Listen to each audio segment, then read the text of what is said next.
When I present this paper, I thought that we were able to conclude our investigation in the fading stabilities of these inks, but we were out of time, money, sorry. So the investigation is not concluded, and it is not only mine, so I'm sorry. But I'm going to try to put some light on this issue. As we've seen so far in this symposium, in photography, we usually understand that plastic are used as support in their many forms. However, this time I will speak about plastic used in photography as ink binders.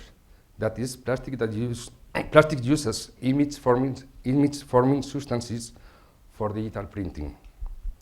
In particular, I will talk about plastic inks that define two of the inkjet technologies used for printing photographic artworks nowadays. These are, on one hand, thermoplastic inks, or rather, the plastics used as binders in dye sublimation printing system on textile substrates. Also, there are other inks called thermoplastics, for example, for serography or industrial printing, but our interest today is only on the ones used for fine art digital printing on fabric. And secondly, photoplastic inks, or better, the plastic used as binder for direct printing system on any kind of support. As I understand, the use of plastic as binder for image-forming substances is more or less recent. For example, we have the general use of pigmented inks that led the way for the implementation of synthetic resins as binder for fine art photography. But first of all, in this talk, what is really important is understand the use of plastic inks to create photographs on unconventional support. That is other support than paper. Let me show you. Here you can see on your right a printed ostrich feather with photoplastic inks, and without printing on the left. It is printed with a pictorial abstract image, but it serves as an example of what I am trying to explain. The idea to point out is that these inks are designed to produce photographs on non-conventional support, and this fact is making, as I understand, a big change in fine art printing. In these pictures, you can see some example, photoplastic inks on the background and round light boxes with thermoplastic inks, photoplastic inks on aluminum that has been foiled to make a kind of sculpture, jewelry made with photoplastic inks on glass, big format light boxes with photoplastic inks on plexiglass, and these are thermoplastic inks in tubular light boxes. As everybody knows, the photographs on paper printed with pigmented ink seem to have the highest stability against fading. But despite this fact, they are usually provided with external protection elements to ensure durability. In the first place, they used to be mounted on a secondary support using some kind of adhesive, especially with big format photographs, and also they used to be protected with glass or plexiglass, polymethyl methacrylate, in particular for these large format photographs. Besides these two protective elements, we can find frames, but they are made in many shapes and depending on the will of the authors in presenting and protecting their works. Thus, we find that this photograph of high resistance to fading, if they are not protected in some way, can be affected in their durability with physical problems, maybe during handling the artwork for exhibition. But what will happen if a commercial agent of a photographic lab approaches an author with the possibility to use new printing system that enables to create images on any support without using intermediate paper and adhesives to attach the part, and with such a hardness that it is no longer necessary to protect the whole set with plexiglass. Moreover, if the author wants, the image can be printed directly on plexiglass.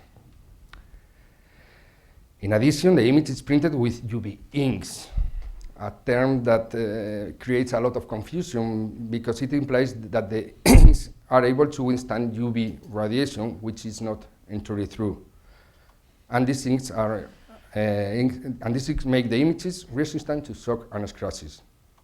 All this is money saving, said the commercial agent, without losing good quality. What else we want? On the other hand, what would happen if another commercial agent from another lab offered the possibility to get your photographs printed using a wide format system that allowed you to roll up your photos for easy transportation, and they can be exhibited anywhere with simple functioning system without secondary support or extra protection, because the photographs thus created can be laundered and ironed, to always have the same look. I don't know what could be your answer, but in Spain, more and more authors are using this technology, especially to create photographs for exhibition.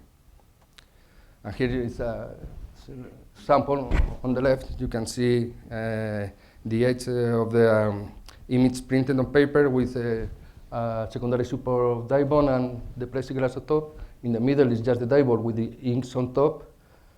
And on the right is the showing effect for the fastening system of the image with thermoplastic inks. In any case, we must not forget that the inks I'm talking were created to solve the industrial needs of visual communication, where the main interest is to consume images and not their durability. Okay, at this point I'm going to briefly explain how this printing system works. Thermoplastic inks. So we are talking about inks used by a hybrid printing system, inkjet and sublimation, used to print on textile support which are commonly known as dye sublimation inks. In many cases, as Martin Jurgen says in his book, these inks do not really sublimate. More likely, they are diffused on the support. Anyway, this hybrid printing system in a first step print the image with micro droplets of ink on top of textile support while it moves forward, leaving a weak image in color and contrast on the top. The image has not been yet formed, so that to get the image formed, the textile support passes through a hot colander to activate the image formation reaction, and you have down the image that is being formed. Upon heat induction, two things happen. On one hand, with heat, the structure of the synthetic fibers of the support react to allow the dyes disperse within them. And at the same time, the dyes are chemically fixed to the new binder. When cool, the synthetic fibers return to their normal state, trapping the image. Thus we have that the fabric is not tinted. Actually, the image is caught within the support synthetic fibers. I emphasize this fact because it is essential for understanding the behavior of these inks in relation to fading and their durability.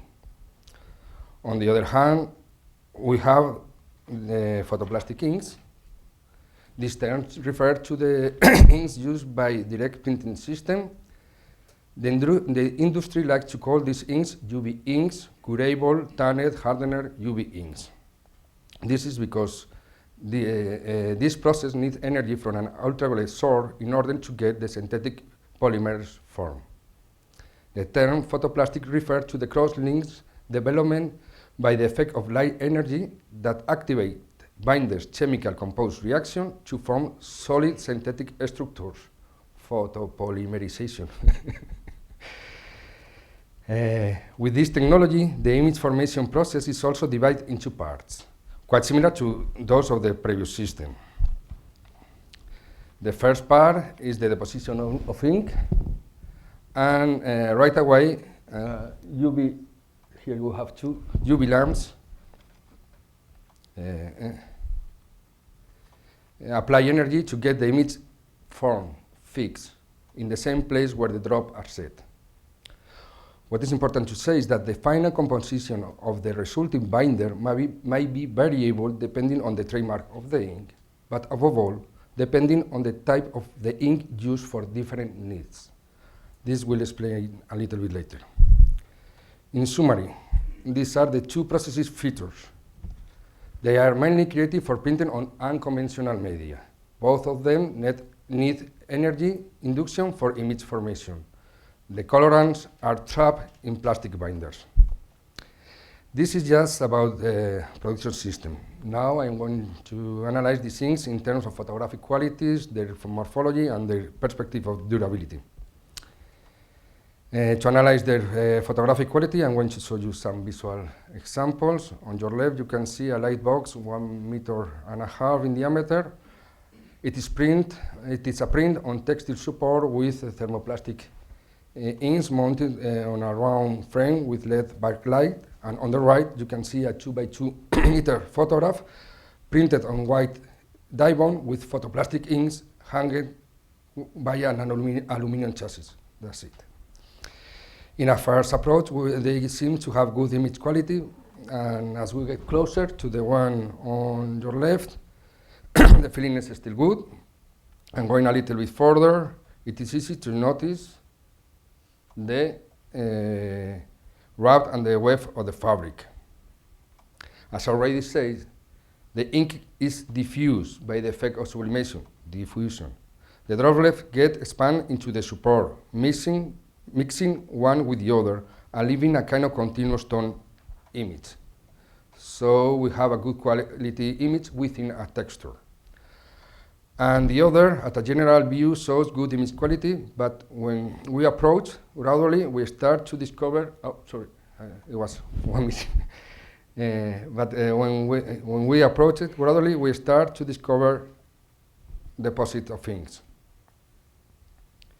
It is important to notice that this example, the one on the right, is 6 years old, when the injectors could only print with drop of 14 picoliters. In this example, the dot effect is much clearer since the support is a high gloss dye-bond with a non-porous surface. So the ink droplets remain on the very top of the support, leaving a defined feel of each dot. A few years ago, this machine printed with very large drops between 17 and 14 picoliters. And today, the images are printed with drop of 6 picoliters, which give them a special natural look evident in the diffuse areas. These are some examples of a new exhibition we had recently in Spain in January. These photographs were printed with a Canon machine called Arizona. They are really good quality images. Okay, to understand a little bit more this type of photographic object, it is necessary to analyze their morphological structures. In relation to the thermoplastic inks, as you know now, the point is that the binder for the dyes is divided, part in the support and part as particles of solid resins dispersed in different vehicles before the image is formed. I need to point out that when we started to study this type of ink, we worked with water-based dye-soothed inks. But as we went into the matter, we found solvent dye-soothed ink, eco-solvent dye-soothed ink, oil-based dye-soothed ink, and the last, latex dye-soothed ink. The main difference between inks is the dispersion element for the synthetic resins. These dispersion elements, solvent, oil, latex, water, do not make a big difference on the type of ink that get formed after processing. This is because after heat, most of the additives and dispersion vehicles evaporate and only remain resins, colorants binding to the synthetic fibers of the fabric. And this is the point that really matters with thermoplastic inks in terms of life expectancy, the composition of the fabric.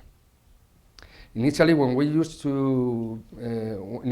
they used to be fabrics only made by polyester fibers, but also there are other fabrics being used which contain mixture of fibers in different proportions, as cotton to provide good touch and durability, or a combination of polyester and polyamide for strength and elasticity.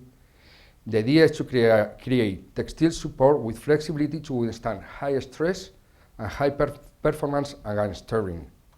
Also, in general, all textile support are made with waterproof and fireproof treatments that confer great resistance to biological contamination and against five risk situations.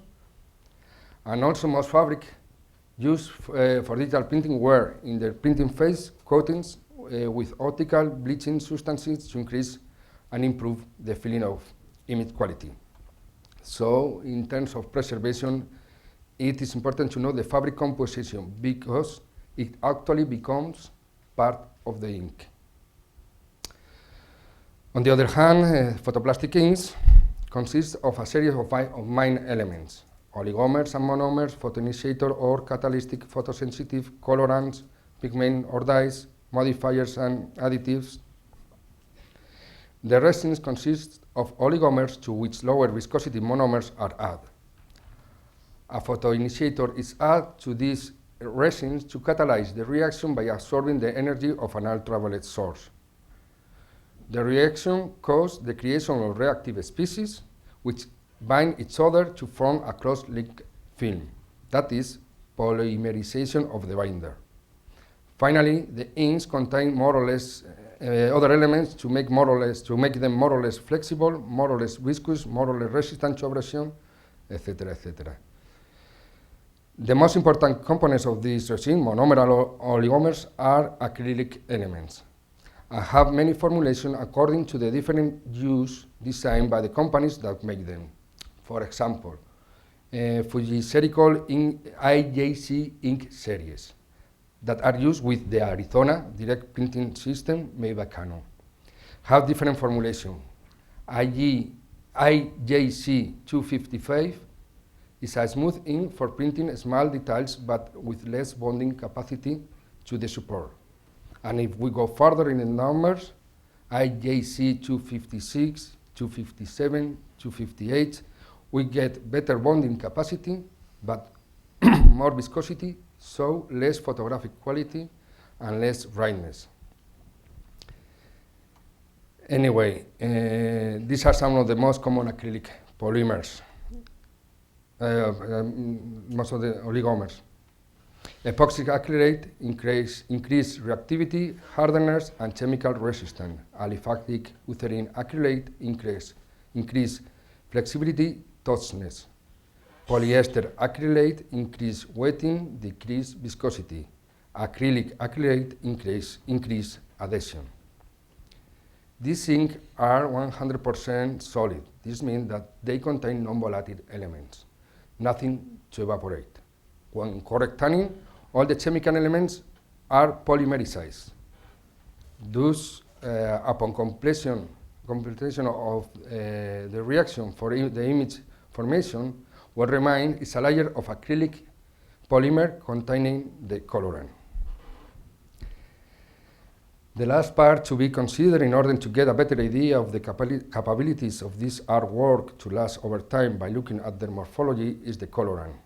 The information I could find indicates that photoplastic inks are generated based on pigments. For example, AGFA, in one of its publications, we can read the AGFA graphic UV and UVA ink is highly pigmented UV curing ink.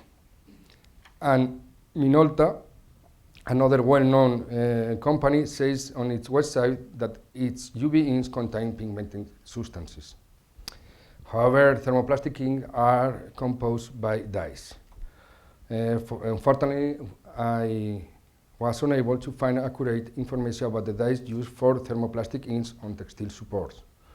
But as I understand, by the way these prints are made, it seems easier for the industry of inks to use dispersed dyes for thermoplastic inks.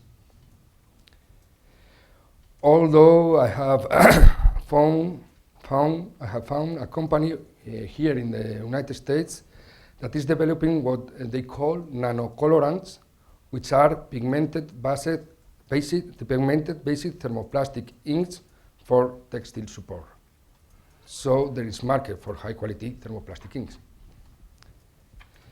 Okay, looking into all this information, it seems that these two inks have a structural composition that make them resistant to environmental changes.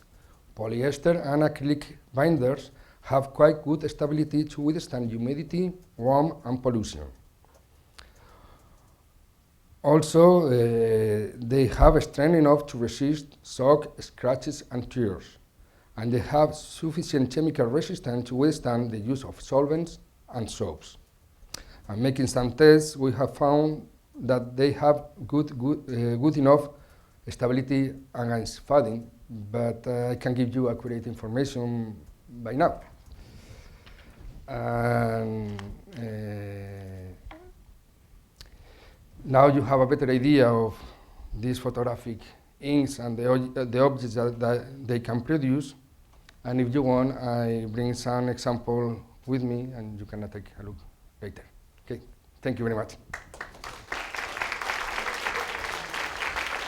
Sorry, one I'm missing.